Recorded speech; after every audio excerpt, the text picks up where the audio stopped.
All right. So thank you everyone for joining us for today's Cooking with the Crane. Before we get started, just some housekeeping that I want to mention. Next week, Tuesday at 7 p.m., we're going to be joined again by Joy Marzoff. She's going to be giving us a lecture on nature photography and how to shoot in the wild. She is a great lecturer, so hopefully you are able to turn out for that one. It'll be in person, but it will also be live streamed as well.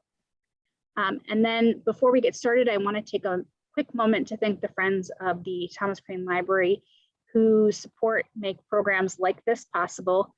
Without them, we wouldn't be able to do a fraction of what we have been able to do over the last year or even longer. But now, I would like to introduce you to today's chef. Katie Walter is the owner and operator of Two Aprons Cookery. She enjoys food, cooking it, eating it, traveling for it, reading about it, and writing about it. She cooks simply, from scratch and seasonally, avoiding processed foods when possible, and has been teaching cooking classes out of her home, first in London and now in Lexington, Massachusetts, for nearly 10 years. She's also done catering as well as co-authored a cookbook titled Some Like It Hot, and put in some time at America's Test Kitchen in Boston. And now I'd like to introduce you to today's chef. Katie, thank you so much for joining us today. Hi, thank you so much for having me. Good evening, everyone. I hope you're as excited to cook up some delicious Ethiopian food as I am. This is a really interesting cuisine, so I'm very excited to share it with you. It's something that, you don't typically see. It's not as common as some of the other international cuisines. So just to kind of give you an outline of what we're going to be doing tonight, the class at 6 o'clock now. Class is going to it's budgeted till 7:30. We probably will get done a little earlier, but I'm going to start just giving you kind of a brief overview of Ethiopian cuisine, and then we're going to go over all the ingredients and equipment you'll need if you want to cook along. Then we will do the actual cooking. And then one thing I wanted to note, this stew, and as with most stews, there's a lot of time where it's simmering. So I'm going to do like a brief overview in the beginning, and then while the squash is cooking, pumpkin or squash, whichever you're using, is cooking for about a half hour, then we'll have more time to ask more questions, and I'll give you a lot.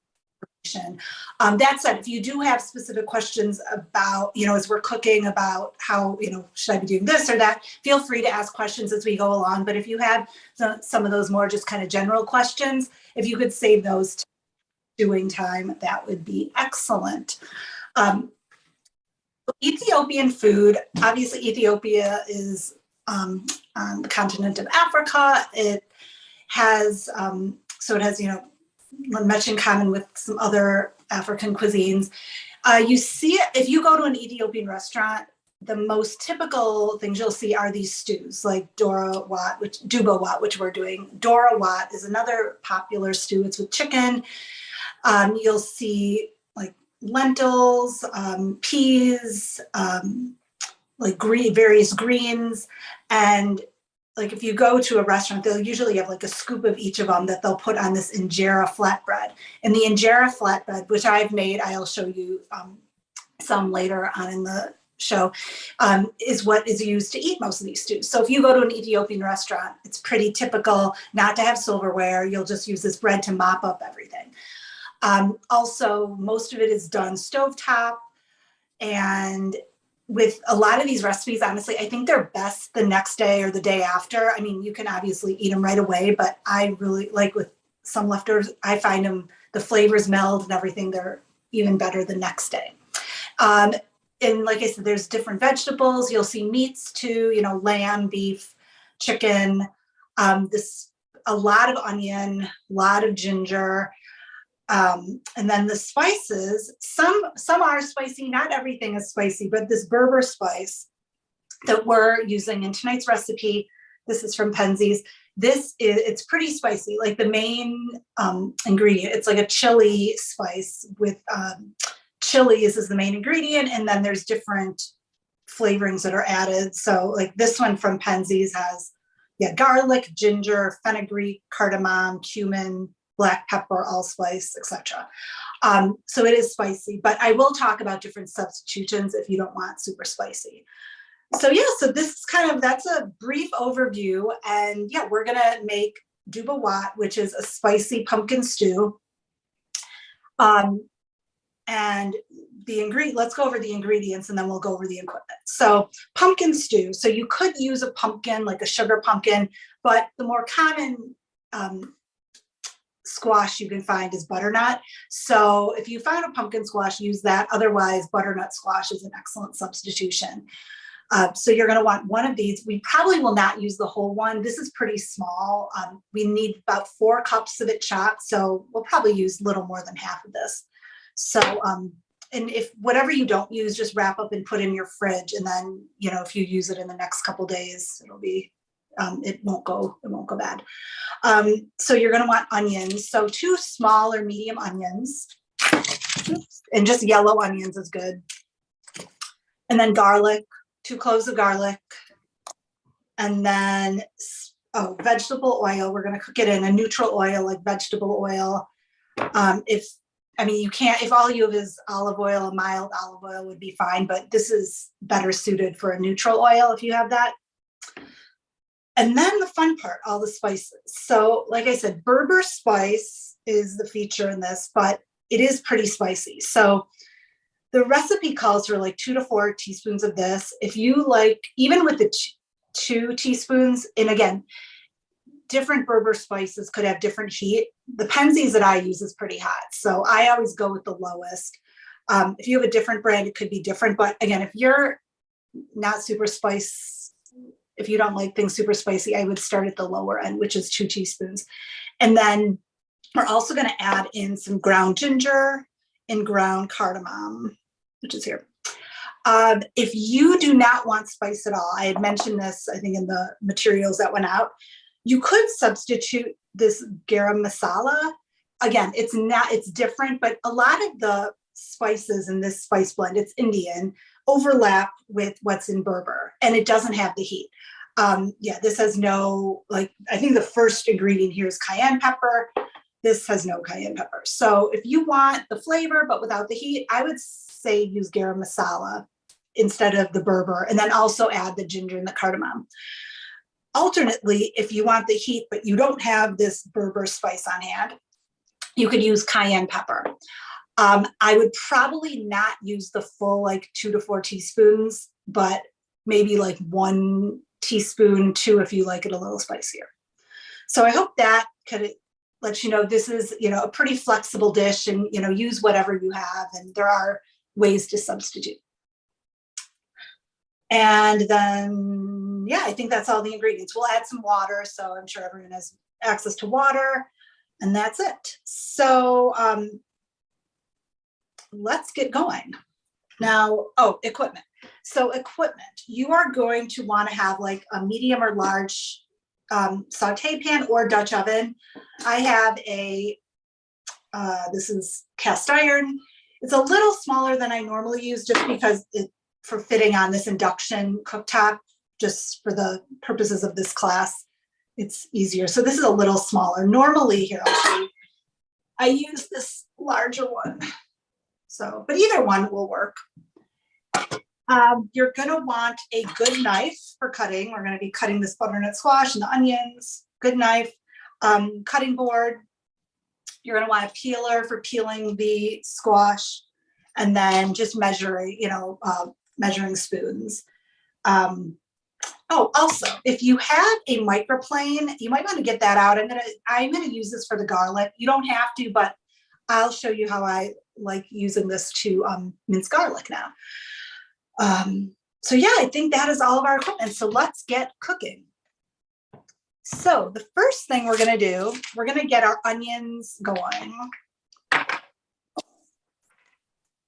So we're going to chop onion. This is actually one of the most common things people ask when they come to my classes. What is the best way to cook an onion with the least amount of tears, the most efficient way?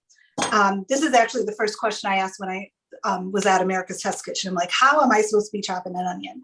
So we're going to start. We have, I'll start with the medium, larger one. So you have your root, and then you have the stem. We're going to cut off the stem. So keep it all intact, just cut off the stem. Like that. And now we have like a nice firm flat surface, so it's not going to wobble too much. And then we're going to cut through the root. So just gently cut through that root. And try as much as you can to have it equal on both sides, you know, a little bit of root on each side. That'll help keep it intact. And the more intact your onion is, the easier it is to cook. Now we're going to peel. Now don't peel, try to keep it so it actually stays on and just kind of hangs off the end. Because again, that'll give you something to kind of hold on to. So here, I'll just like that. And then we're going to chop. Now we're doing finely chopped. So try to do like finely, not everyone is as adept as doing like finely chopped. So like medium to fine, but the smallest you can cut it is good. So I'm gonna take my knife, big knife, and I'm gonna kind of go along the curve of the onion as close as I can. And I'm gonna go back, not all the way, because if I go all the way back, I'm just gonna cut it off. I want this to stay intact. So as far back as I can, while still keeping it intact. So again, as close as you go. And if you're doing like a medium dice, you would go a little further. Rough cut, rough chop, you would do even further apart. So again, just kind of following the curves. And now all I have to do is just like this. And it stays nice and intact. I don't have onion flying all over. And it actually, you know, the quicker you go, the fewer tears you'll have. And I have to say, normally if I'm cooking a lot of onions, I'll wear my contacts.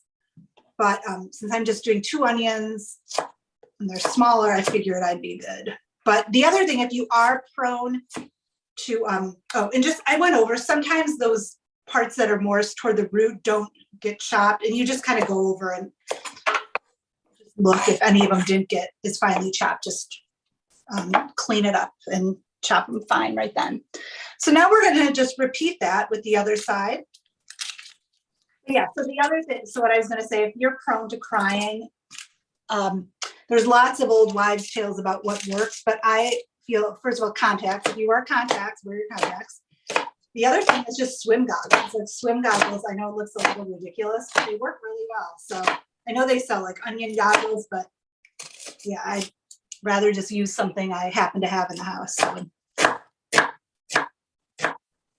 So yeah, you can see like this is going to be a lot of onion for not what looks like a lot of onion for just kind of a smallish amount of the squash. But yeah, like Ethiopian food, it is very onion forward. Okay. So a few parts down here that don't. And now we're going to do the last one. So same thing.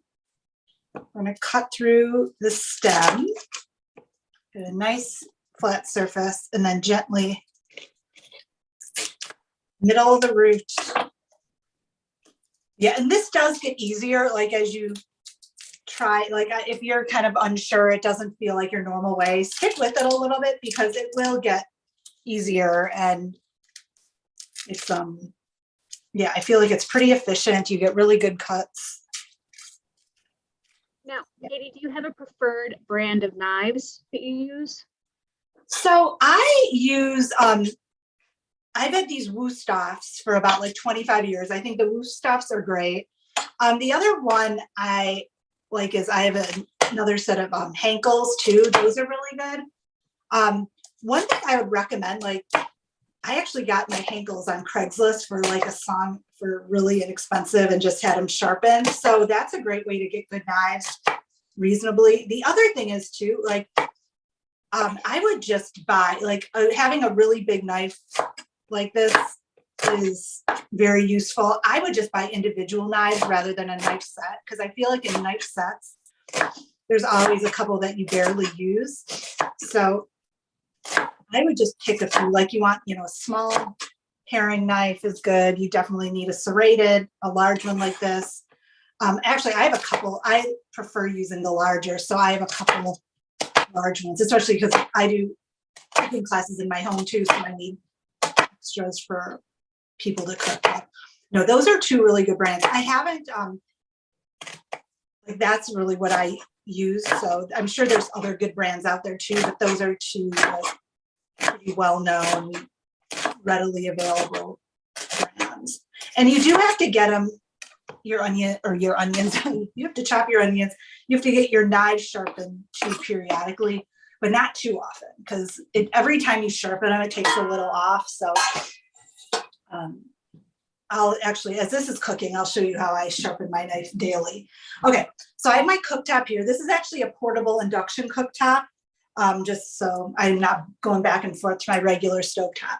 So I'm going to turn it on. So if you want to take your pan, heat it, we're going to do medium low. We don't want those onions to brown. So medium low. And you're going to add about 3 tablespoons of oil.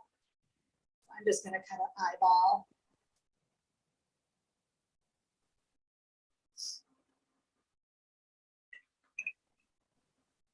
Just add the onions in right away.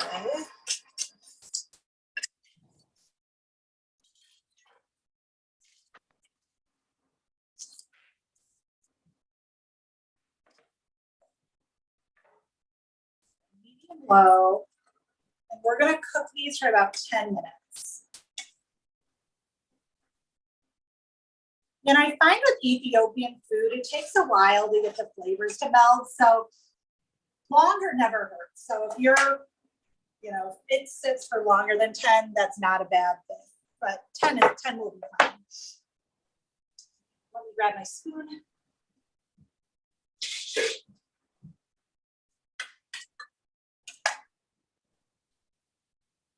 Let that sit and watch for 10 minutes.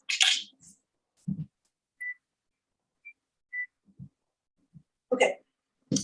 Oh, so I was going to talk about my knife. Okay, so getting them professionally sharpened every once in a while is a good idea. But for daily stuff, having one of these things, just, I don't even honestly know what the name is, but you just kind of go back and forth. I have onion on here, so I don't want to get too much, but I just use this and it works great. And you do that daily, you said, correct? Pardon? You do that daily? I try to do it. I don't always remember, but then I'll notice like if it's getting dull. So I would say in practice, I probably do it like every 2 or 3 days. Sometimes it can be longer, but if I do, I try to remember to do it whenever I cook. Okay. Yeah, it really does help. Okay, so while these are onions are cooking, we're going to get our garlic ready. So, and then the spices. So garlic, we have 2 cloves of garlic. So this is how I peel garlic. I know that's another thing people kind of complain about, peeling garlic. It can be kind of fiddly. So I'm going to cut out both ends. And as I do that, if I can kind of peel things off with a knife, I do. And now I have a little bit of skin, and this actually comes off pretty easily. So I'll just do, that was easy.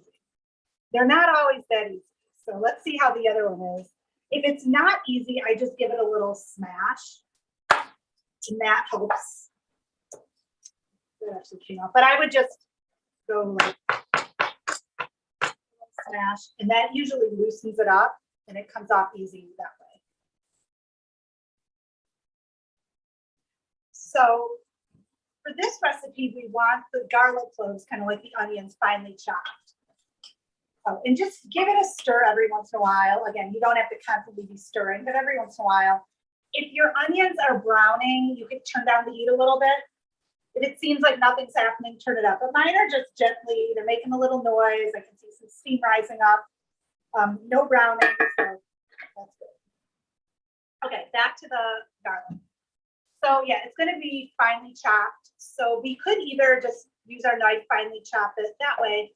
But I don't know where I picked this up a couple months ago, but using a microplane grater, which you typically use for, I use it for zesting citrus, like lemons and limes for various recipes. I use it for grating ginger. I use it for nutmeg, sometimes chocolate even for decoration. And I never had really thought to use it for garlic. And then I saw some recipe and they're like, yeah, if you have a recipe calls for finely minced garlic, this is a great, easy way to do it. So I'm going to do it this way and just show you how it goes. So you just press down, and again, you don't really have to worry about this cutting your fingers. You want to be a little careful, but it doesn't, like I go all the way down. It's fine. Yeah, and then I have, you can see it's all in there, and then I'll just tap it into the pan when it's ready. And unlike a garlic press, there's really no waste at all, is there? All to use, there's nothing like trapped inside, and this goes right in your dishwasher. So I love it. I will chop a garlic traditionally just to show you.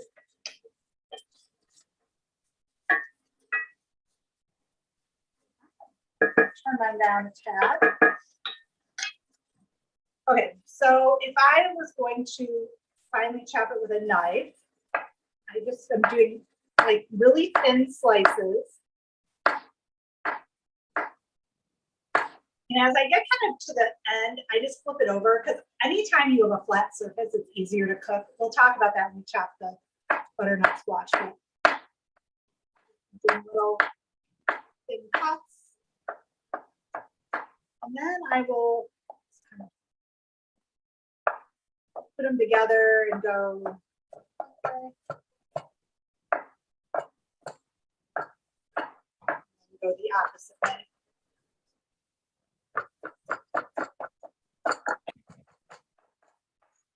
And now I will just, some of those didn't get cut.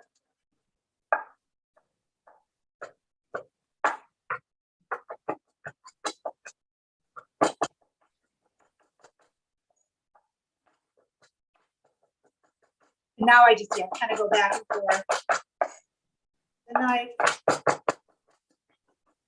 until, you want it to be pretty finely chopped. So here, I can hold that up. See? So that kind of gives you an idea of how thin we want it.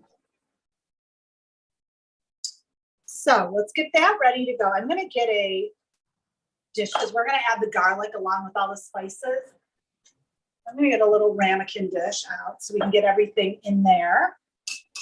So I just tapped the garlic I grated.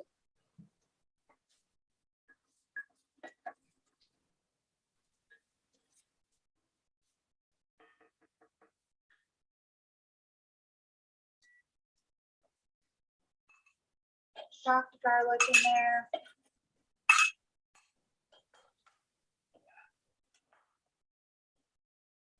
Okay, now for the spices.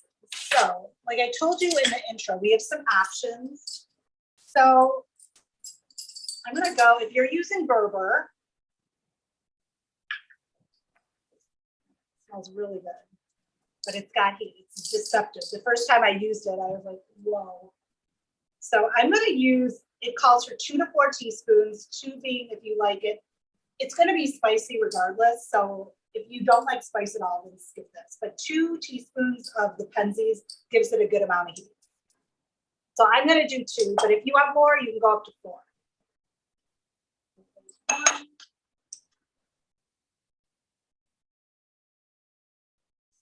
2, and then the other spices we add are a ½ teaspoon of ginger, ground ginger.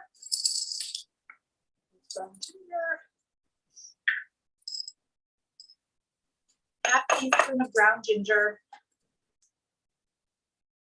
And then a 1/4 teaspoon of ground cardamom. So this is something you don't see a lot, but like Indian cooking, it'll be in there. But it smells excellent. You can also buy cardamom pods. So if you happen to have the pods, you could take the seeds out of the pod and smash it. It takes a while. It's a bit labor intensive, so I would just buy the powder. But again, if you don't have cardamom, it's like I said, it's not one of those things everyone has in their pantry. You can just skip it. And again, you didn't want the Berber for the heat, you could add the garam masala blend in addition. Okay, and then some other things we're throwing in: ground cloves. So we got a pinch of cloves, Is there a difference at all for the various brands of spices? So I have a Penzies right nearby here.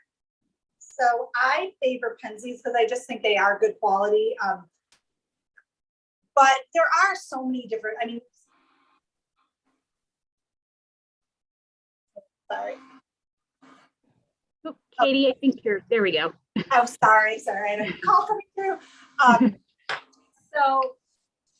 Yeah, I love Penzies, but there are a lot of really good brands and stuff. But I do have to say, like the typical brands that you see at the grocery store, like I think Penzies and even some other mail order ones are superior. And this is from actually some local place in Wisconsin that my aunt gave me. I've had this for probably 5+ years, and it's still, you open it and it's like, smells so good. So I do feel like they will last longer. Okay.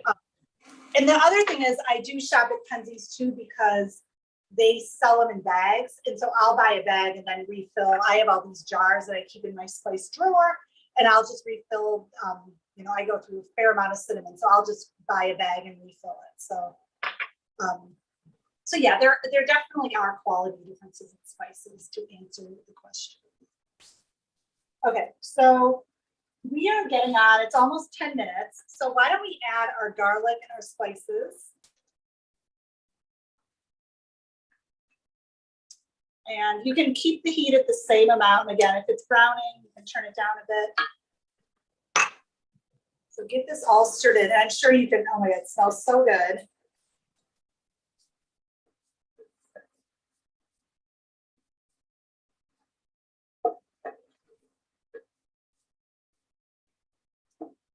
I'm gonna set my timer for 10 minutes.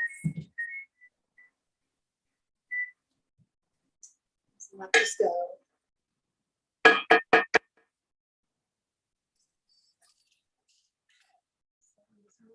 Spices. So hopefully everyone's got that going. And then once you've got going, get your butternut squash, or if you're using a pumpkin, get your pumpkin. And we'll go through the chopping process for that.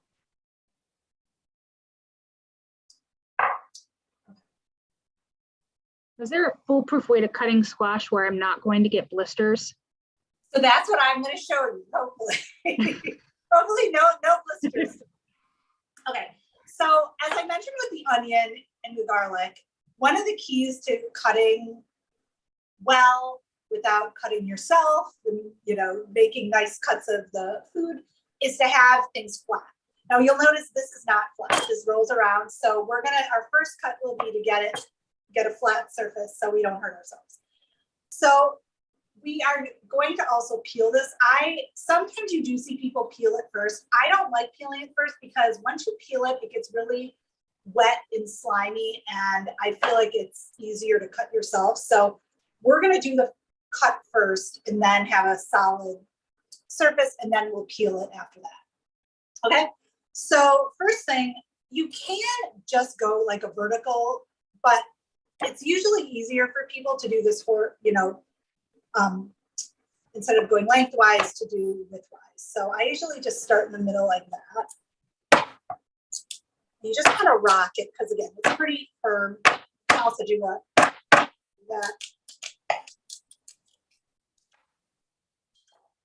Now you have 2 halves. And then now you have that. So I'm going to do another half because again, this is a nice solid.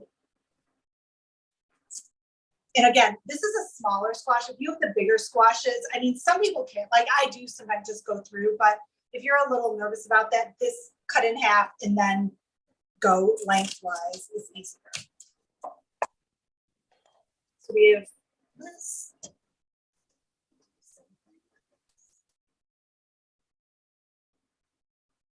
This is a particularly thick stem.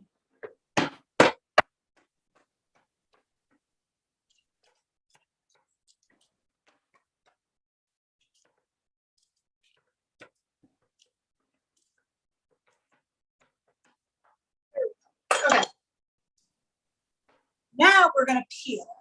So we have our cuts, we'll peel it, and then, you know, we're going to cut it into cubes, but it's easier, you know, it'll be a flat surface for cutting cubes. But yeah, you don't want to peel after you cut cubes. This is a good point to peel.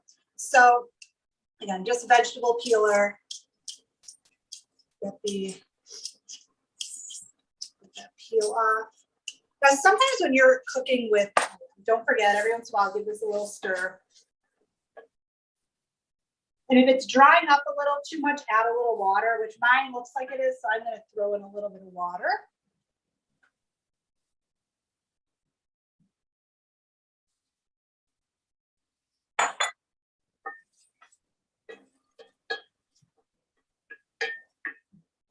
So peeling. And there are ways, like if you're roasting a squash, you could just cut it in half and keep the peel on. And then once it's cooked, dig cooked flesh out, and then you don't have to peel it. I know a lot of people don't love the peeling process. But if you're doing cubes, which ours is going to be cubed, we're not mashing it, you want to peel it now. Okay, so I peeled this part. Now this doesn't have any of the seeds, so I don't have to take the seeds out, but we will for another part. Now we're cutting about 1-inch cubes. So I'm going to do like 1 inch estimate, another inch, another inch.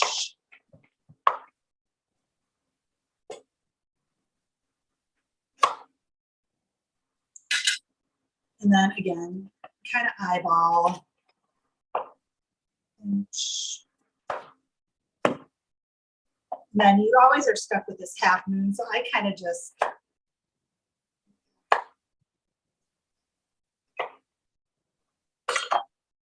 this is kind of the size I'm going for. Nothing too big. And we want 4 cups, so I'm going to start just putting it in here.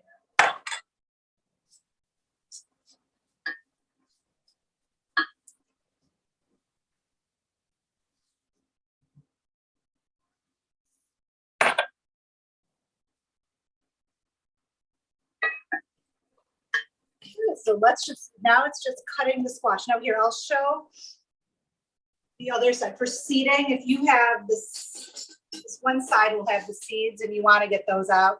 So just take a spoon, just go around. You basically want to get all the stringy parts out, just like if you were carving a pumpkin.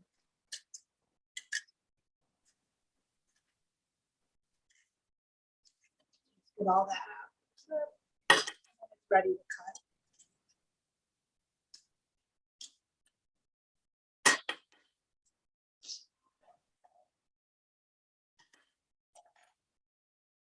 So yeah, just keep cutting the squash until you have 4 cups. And like I said, whatever you don't, any extra, just save in your refrigerator in a bag. And you can do like you could make this again another night, or you could just do like roasted butternut squash. Many things to do. Butternut squash soup.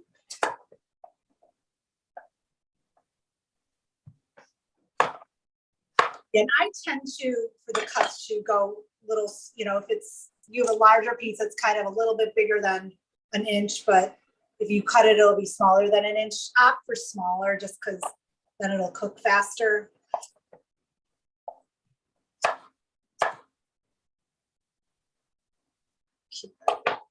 So yeah, this I'm just filling up. This is a 4-cup measuring cup Pyrex, so I'll just keep chopping until I hit that 4-cup mark.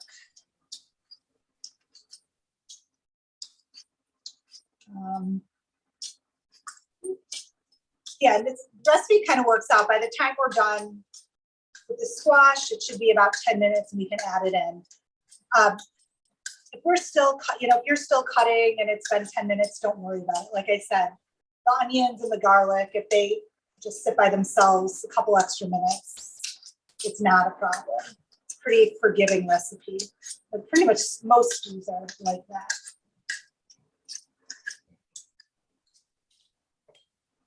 Cut that end off. It's got a little.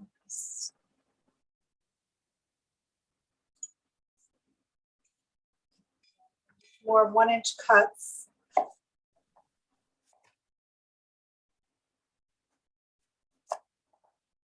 And when you have these bits, they're actually easy. You just kind of, those are easy to cut.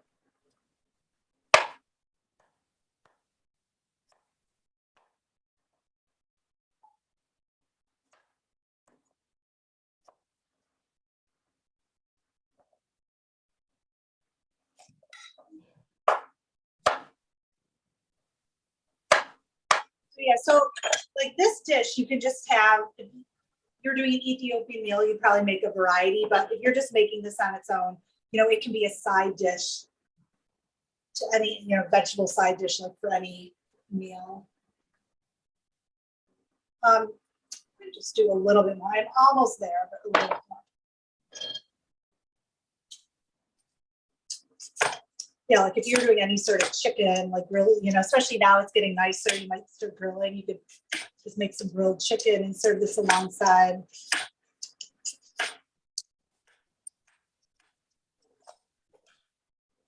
Pieces.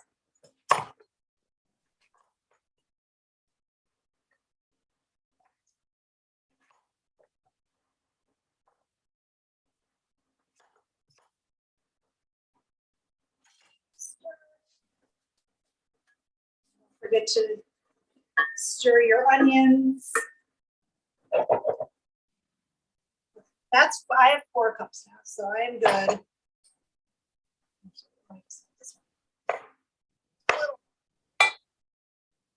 Okay. Got our squash scraps out of the way. And oh, there's the timer. Perfect. Okay. So now the onions and garlic and spices have been cooking 10 minutes. Hopefully they're smelling really good. And we are going to add in your 4 cups of squash. And again, if you're still chopping, don't worry, just add it in when you're done. But just be mindful, turn down your heat if the onions are getting brown. 4 cups, and then we're going to add some water. So a cup of water.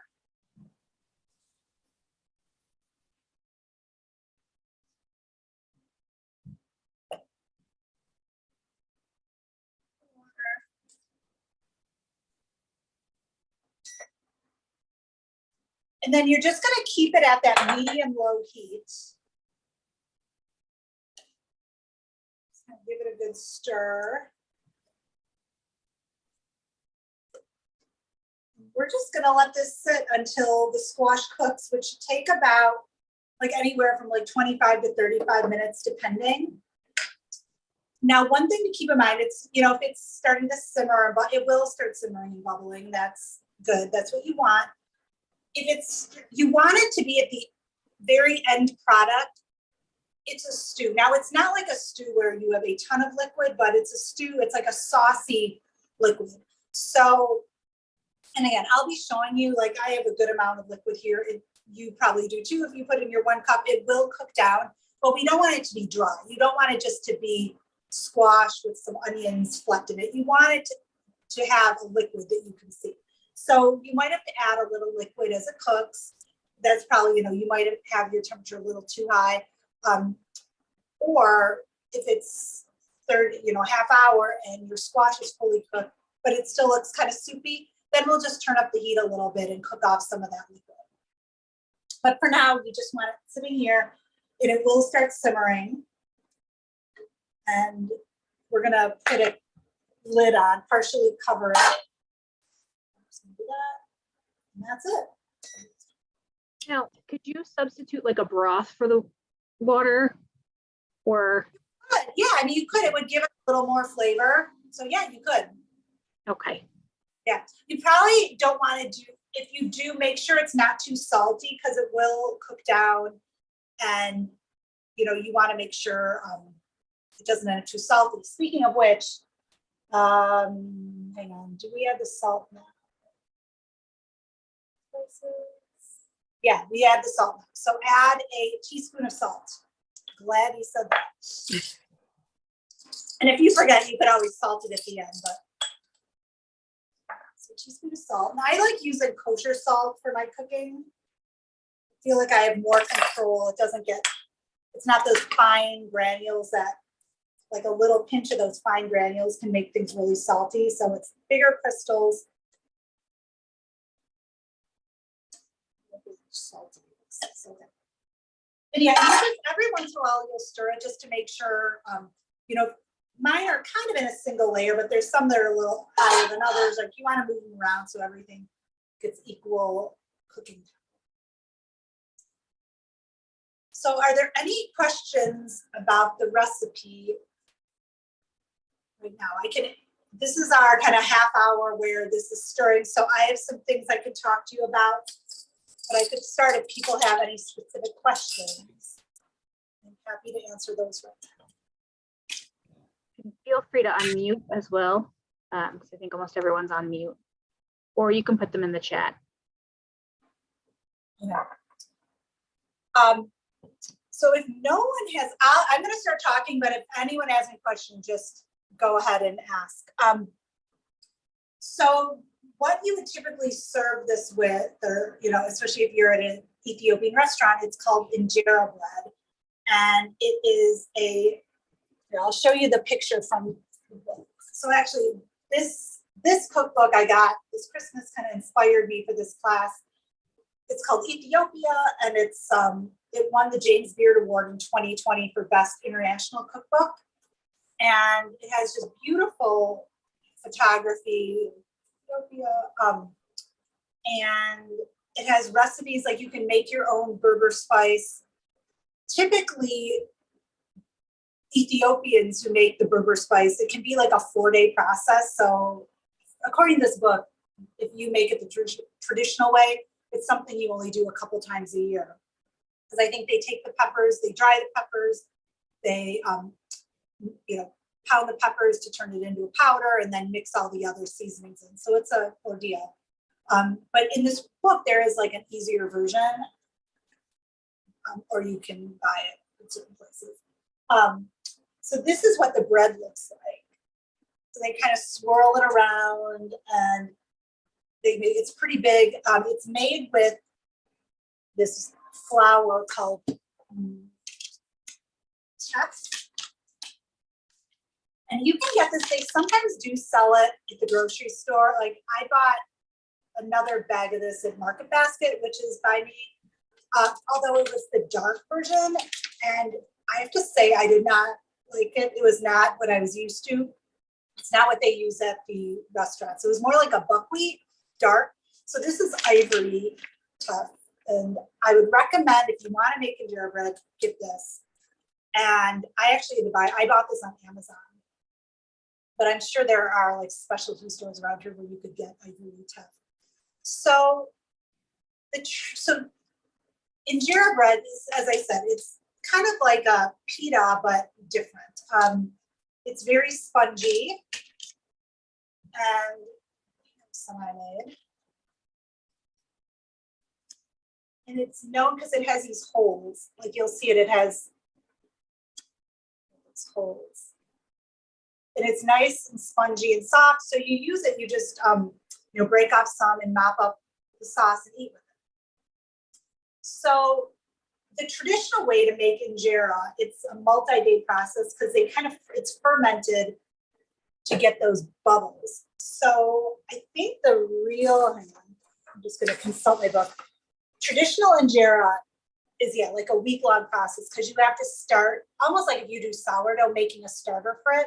Now, once you get that going, you don't have to do it like a week each time, but it is like a couple days.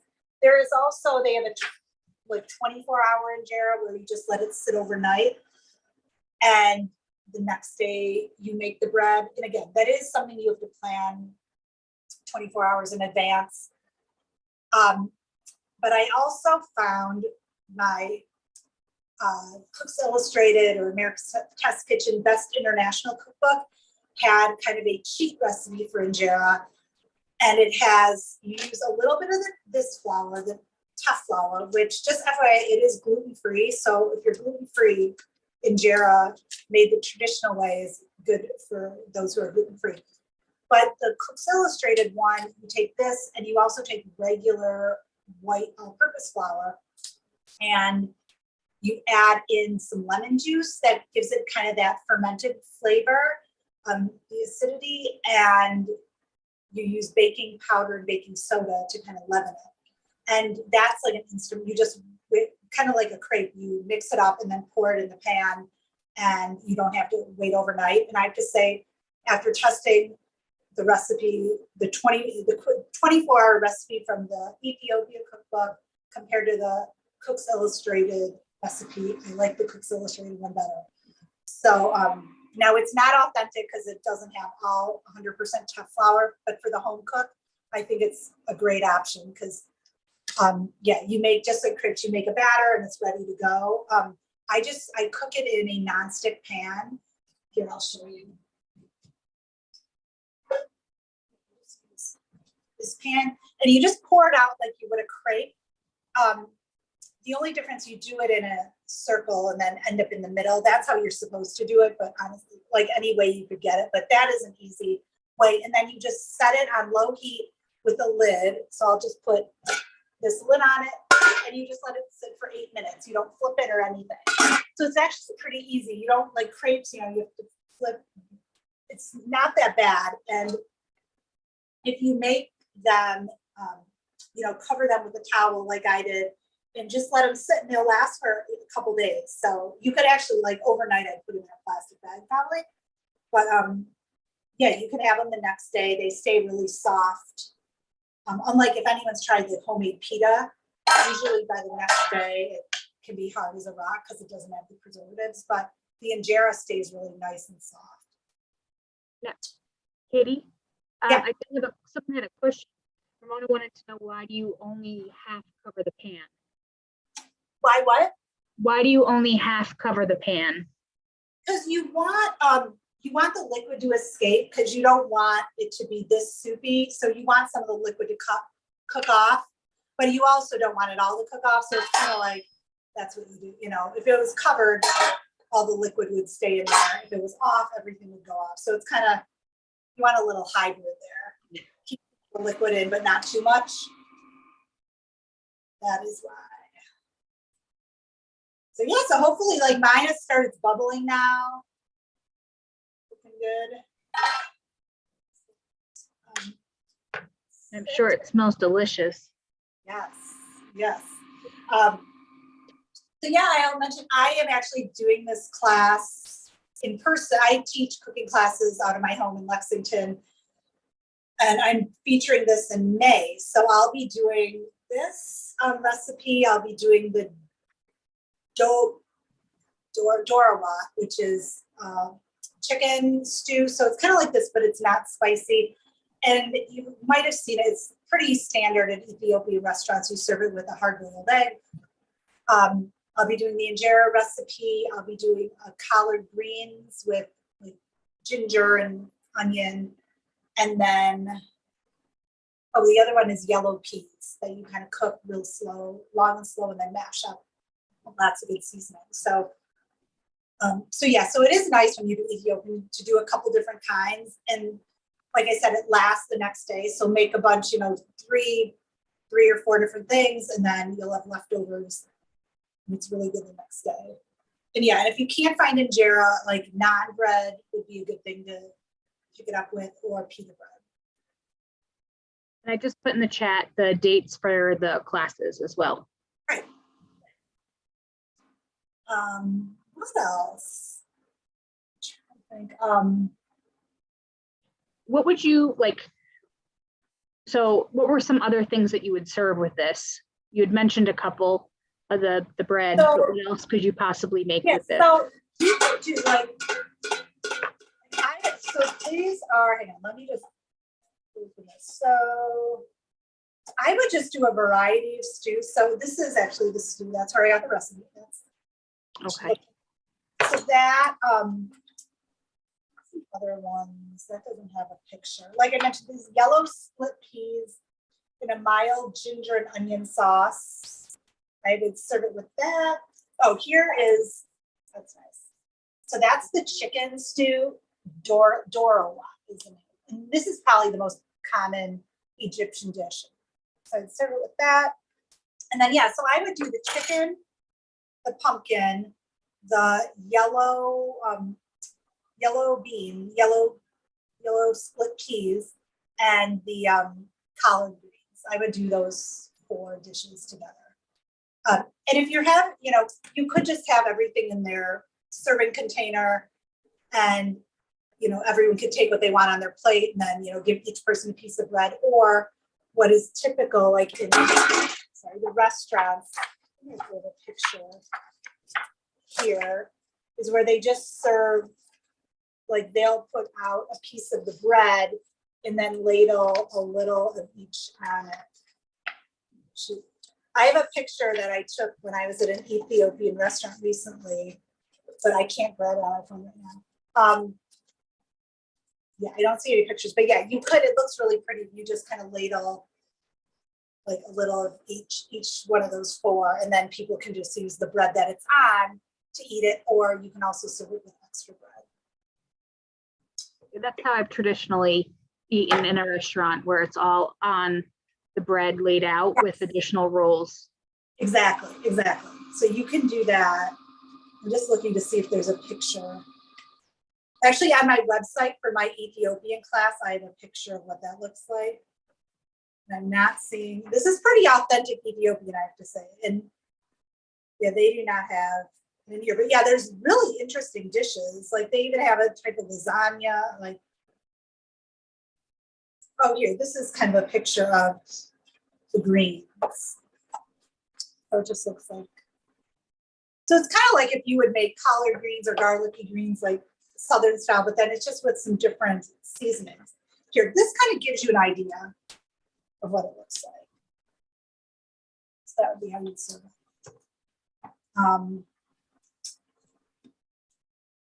What was I gonna say? Oh, Berber spice. I just wanted to I could talk about that. Because you had given us too a recipe, I think, that we had posted where you could make your own Berber spice. Yes, you can definitely make your own Berber. I'm trying to find it right here. So their recipe, yeah, Berber spice. So I mean, the picture is just gorgeous with the mortar and pestle and all those colors. So this one, it is, the main ingredient is dried medium hot red chilies, such as guajillo, or New Mexican chilies. So about 10 of those. Then some nigella seeds, cloves, ajowan seeds, which I think, I'm not sure exactly what that is, ajowan, or bishop's weed, it's known as. These tiny ridged and tear-shaped seeds are closely related to cumin and caraway. Their taste is closer to dried thyme, and it's always added in ground form. You can substitute a combination of dried thyme and cumin seeds. So that's ajowan seeds. Onion powder, garlic powder, ground ginger, ground cardamom, dried besobila, or ground Thai basil. So besobila, commonly known as holy or sacred basil and sometimes called Ethiopian basil, the fragrant purple blossomed herb is a key ingredient in Berber. Although the leaves look more like lavender flowers, the flavor is quite similar to Thai basil. So substitute dry Thai basil. And then a bit of cinnamon and then sea salt. And then you just, you grind the chilies in a spice or coffee grinder. And then you heat on the stove, and you dry toast a bunch of all the seeds that are involved, the nigella seeds, cloves, and ajowan seeds. Toast those, and then you put everything together in the spice mixer, mix it together. So yeah, that's interesting. Those are what they have in their Berber. And just to compare, the Penzi's Berber has cayenne pepper, and they had, like I said, the medium hot red chilies, guajillo or New Mexico. So this has cayenne.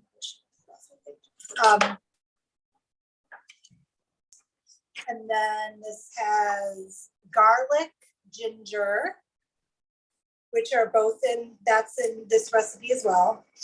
Fenugreek, which is not in that recipe. Cardamom, which is cumin. It is not, but that would be a substitute for that adjuvan. Cumin, black pepper, allspice, turmeric, cloves, cinnamon, and coriander. So a lot of the same, but there are some that are different. So I'm sure if you would buy a Berber spice somewhere else, like I'm sure different companies have their own version of it. Kind of like, if you get curry, there's many different types of curry blends. So Berber is like that. So that's probably the most common Ethiopian spice blend. There in this book, they talk about some other ones as well, but that is pretty common. And yeah, there are, for Ethiopian food, I know you're in Quincy, so I'm kind of in a different neck of the woods, but I mean, there's none in Lexington. So if I want Ethiopian food, I usually go into Boston or Cambridge. There's also, I think, Malden around here. They have some. So yeah, there definitely are a lot in the Boston area. So hopefully everyone's stuff is cooking nicely. And the way it's not going to be ready yet, but when it is ready, you're going to just take a fork. Once it's fork tender, it's done.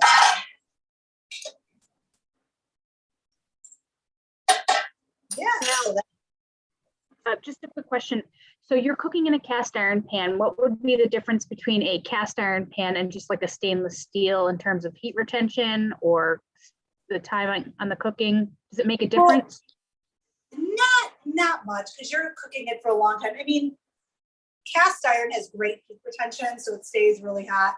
But if you're using just stainless steel or whatever, I mean, by the time you even add the squash, it's been like 20 minutes. So you have a long time to get the heat going. So I think it would be fine either way. Like I said, I normally use this, I think it's stainless. I forget exactly what it is. This is one of those with like it's the all clad knockoff. So yeah, premium stainless steel. But it also has a layer of, it's like the tri-clad stuff. So it has a layer of copper somewhere. But this I use a lot too. So yeah, this would be a good alternative. I've even made it in my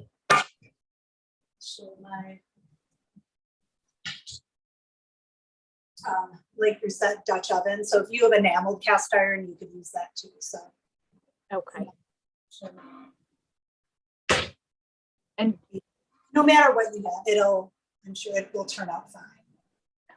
Now, do you have a brand of pans that you prefer for cooking? So I have to say, okay, I love my enameled cast iron. Now that is Lake Reset, which is kind of crazy expensive, but they also have, I've had that for 10 years now. In that, since I got that, they've come out with other, I guess knockoffs you'd say, but Lodge, which is very big with cast iron, now is enameled cast iron. And I also have a Lodge version of that, which, so I haven't had it as long, but so far it's been great. So I would say in your cooking arsenal, I would get a large enameled cast iron Dutch oven, and kind of the guide is as big as you can handle with water, because that's the thing. These things are heavy enough to, without anything in them. And if you have to like fill it, because I'll cook my pot. I keep that on the stove all the time. That's what I cook pasta in. I do a lot. I roast chicken with it. I use it for a lot. If I have to fill it with water, I have to get it from my tap to my stove. So just make sure big, but also that you think you can carry it with water. So that's one thing I think that is essential. I think having a couple cast iron pieces is really good too, because they just like for sauteing vegetables, like you still get like a nice crust on them, but they don't scorch the bottom of your pan. So I love cast iron. And then I also love like this size lidded pan with the, this is a Tramon Tina. So this was recommended in a cookbook I got a couple years ago. It's excellent. It's called The Food Lab. They actually sell it at Costco now. But he has a section about pans he recommends. And he recommends like the all clad, but he was like, this is the budget version. And he thinks it works just as well. So I've had this now. This is my newest edition. And I've had it maybe 2 months and I use it a ton. So yeah, it's great because before I didn't have a lid, which I don't know how I went this way long without having a pot like this without a lid, but it's great. It has a lid. Like I said, I would normally make this squash stew in here, but it just doesn't fit on the induction cooktop. It's also good to have, I know nonstick is now with the chemicals and stuff, there's issues with that. So I think there's ceramic versions now. So I would definitely still have like one nonstick. Even like, I don't use it for day-to-day cooking at all. I don't recommend that, but for things like, making this injera bread, making crepes, you definitely need, and even, making eggs, you really need something that is nonstick, or like I said, those newer versions, like with, I think it's ceramic. There are better options, but definitely have one of those in your repertoire. One thing here, I'll show you that I use really cool. Oh yeah, you're gonna want some of these saucepans. So this is medium, a medium and a small saucepan. Those are key. And then, yeah, I just have some of these saute, like that. This one I showed you earlier, that has the sides. So you definitely want a saute pan with sides. But then also just these that, I guess the sides means it's straight up and down. The ones that are more open without lids, these are good too. And I have to say, I picked this up at a estate sale a couple of years ago. It's a tiny cast iron skillet. I use this all the time for sauteing nuts, pine nuts, any kind of seeds.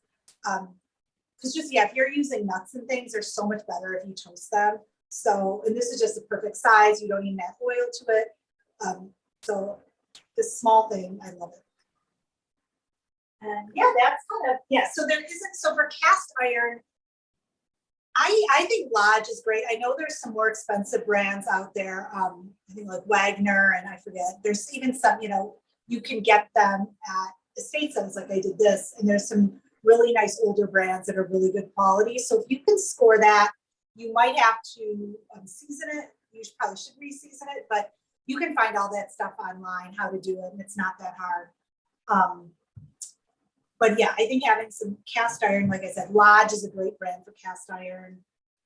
As far as other dishware goes, I don't really have like a brand that I recommend. Like, I don't think you need to have like the most high-end, like all clad. There's definitely other, and like you said, there's lots of knockoffs and less expensive versions that are equally good.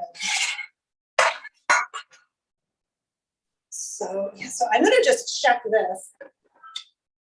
It's been on for a good 20 minutes or so. So the cooking time says like 25 to 30 minutes, 35. So just kind of depends on, how high you have it on and how big or small you cut your squash. So I'm going to just take a 4. That one is not done, but some of them are done. So let's move things around in here. And I don't know how well, I'm going to move my camera so you can see the consistency. So it's definitely like liquid. But you can see in here kind of, there's a little bit of liquid, but not a ton. That's probably a good amount. I'll let it cook off a little bit, but you don't want too much liquid, but you want a little bit because it is a stew. It's not just like sauteed squash with some onions. You want that liquid in there.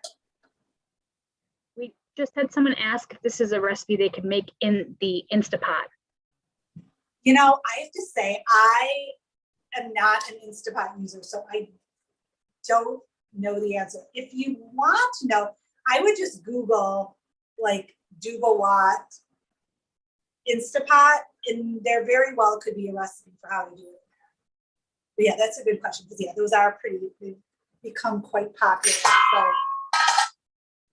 So yeah, because I know you can do other stews in the Instapot, so I would think, yeah, there's a way you can do this. So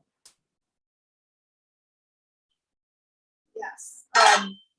So yeah, I don't know, for those of you cooking along, has anyone's stew finished? Yeah, at this point, I mean, most of it is cooked, so I could show you how I would serve it with the bread. So I have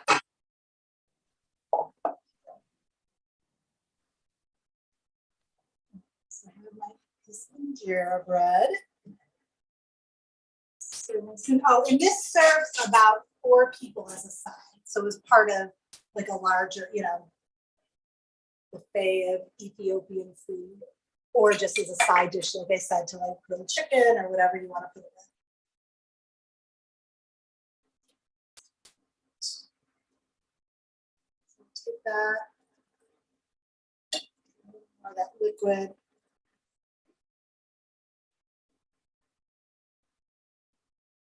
So that's how, yeah, and then you could put some other stuff around it. Just so you know, the Injera at the restaurants, they have it's like a dedicated Injera pot. Kind of like if you see crepes out at a crepe store, they have a very large surface. Like I just have, I think it's an 11-inch skillet, so it's a little smaller. So you are going to have smaller Injera than at a restaurant, but you get the idea. And here, I'll just show you. So you just rip off a little bit, and then just kind of use it to pick up. And it's nice, like the sauce will then soak into the bread.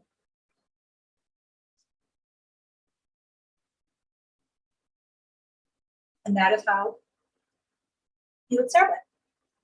So yeah, it's good. It's that. Yeah, I think mine is actually done. So I'm just gonna keep it going because there's a few pieces, I think. Yeah, so I'll just let mine go a little longer. But yeah, I'm ready. Does anyone have any other questions about this recipe or Ethiopian food in general? Someone had asked online on YouTube, are there any other like substitutions that you would make? You'd already talked a little bit about the spices and the squash, but in terms of changing the flavor palette, would you add anything or substitute out anything else? Or could you? I'm sorry, what was that again? Sorry. So you had already talked a little bit about the Berber spice and some substitutions you can make, but were there anything else that you would maybe change to alter the flavor palette a little bit? Like substitution wise? No, I would probably, I mean, I think, yeah, you have a lot of different options here. One thing, if you don't have these ingredients on hand, I would just look up Berber spice or like a Berber spice recipe and just see to get ideas. Like you could see what spices are in typically in a blend of Berber spice, kind of like, I rattled off what's on the Penzies. And then that gives you some ideas for spices that would work well. Like I said, like this says, you could cayenne pepper, add a little pepper for heat, some garlic, ginger, if you have fenugreek seeds, cardamom, cumin, black pepper, allspice, turmeric. One thing, it is nice to have those warm spices in here. Like, we add a little bit of clove, a little bit of cinnamon. That definitely like makes it a little more classic Ethiopian. But yeah, you could play around with any of the typical Berber spices. Okay. Yeah. Thank you. Yeah. Yeah. So hopefully that you cooked along, you'll have something delicious to eat tonight and maybe inspire you to go to an Ethiopian restaurant or try some more Ethiopian recipes. So yeah, I'm sad I had to do this from work. I could have been at home cooking. I get to watch the dish instead of getting to enjoy it. But thank you so much. Does Before we sign off, does anyone else have any questions for Katie? You can just unmute or you can put them in a chat. I did want to highlight, again, you had talked about your in-person classes. We did put the dates in there. It's going to be May 10th during the day and then May 11th in the evening. But Katie does have a website. It is twoapronscookery.com, I think. Yeah. Is that correct? Yeah. Yes. Yeah, so you can, I think, oh, go ahead, sorry. I was going to say you can find more information about her classes on her website. Yeah, and I have, if you have the copy of the recipe, my email and my website are on that too. So yeah, please email with questions. And yeah, I do in-person classes in my home in Lexington. I also do a lot of corporate, I do a variety of different types of classes, but I typically have monthly classes in my home and yeah, do these library virtual events too, which are really fun. So. Yes, no, we were very glad to have you. Thank you so much. Ramona did want to say it looks delicious, and thank you so much for joining us today. Great. Everyone have a good evening. It was a pleasure. All right. Thank you. Appreciate it.